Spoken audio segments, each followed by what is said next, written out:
Hello. The Red Bull Junior team, sibling team, proved that Pierre Gasly's fantastic win at Monza in 2020 was no fluke, as it scored a string of points throughout the year and was at times the third fastest. You will struggle to find an F1 fan who doesn't hope the plucky team that began life as Minardi can keep this up. Gasly's demotion from Red Bull clearly lit a fire beneath him that has yet to dim, but Yuki Tsunoda will have to be faster and much more consistent if he is to avoid being labeled merely a marketing tool for Honda, and indeed to keep his seat. The 15th of February, Williams-Mercedes. Last year was a watershed one for the British team, which has long been withering away in the shadow of its glorious former self, as it began its new life under the control of an American investment company rather than the Williams family, and George Russell, the young man who had returned to it some positivity with his consistently stellar performances, drove a blue car for the last time. His replacement alongside the largely anonymous Nicholas Latifi will be Alexander Albon, the talented Anglo-Thai earning a deserved reprieve. With the new big bucks behind it, we expect Williams to be in a much better position in 2022. The 17th of February, Ferrari.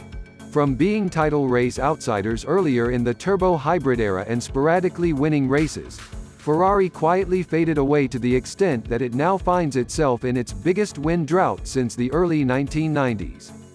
That's certainly not due to a lack of driving talent, as Charles Leclerc is already a proven winner and Carlos Sainz Jr. continues to be Mr. Reliable. But can the Scuderia return to the top step as it has promised? Who knows? The potential wrath of the Italian media and damage to its brand should be more than motivation enough to make sure that it does. The 18th of February, Mercedes-AMG.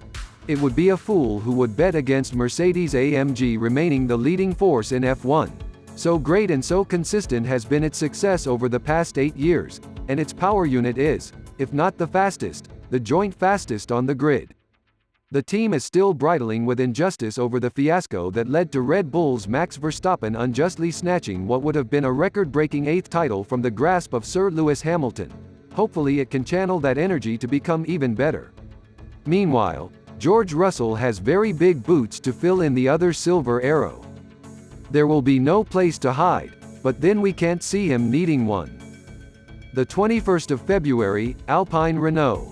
There were doubts surrounding the team formerly known as Renault ahead of 2021, but it assuaged them in style as it took a superb win in Hungary, with returning legend Fernando Alonso belying his 40 years to hold off the much faster Mercedes of old nemesis Lewis Hamilton for lap after lap to create sufficient breathing space for young Esteban Ocon to take the victory. A French driver in a tricolor-colored French car with a French engine, absolument magnifique. It expects to build on this success in 2022 and Alonso, still ravenous for more titles but with one eye now firmly on the clock, will push it forth with all his considerable might. The 27th of February, Alfa Romeo-Ferrari. Alfa Romeo Racing is actually Sauber, in case you haven't paid attention for a while. And just like in its former guise, it spent most of 2022 running around at the back.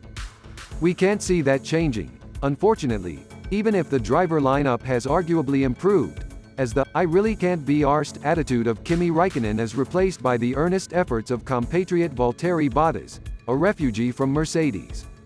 Alongside him is the only rookie in this season, Guan Yu Zhou, who is entirely unremarkable but for the Chinese flag on his license. Thank you for watching. Subscribe if you want to see more car news. See you soon.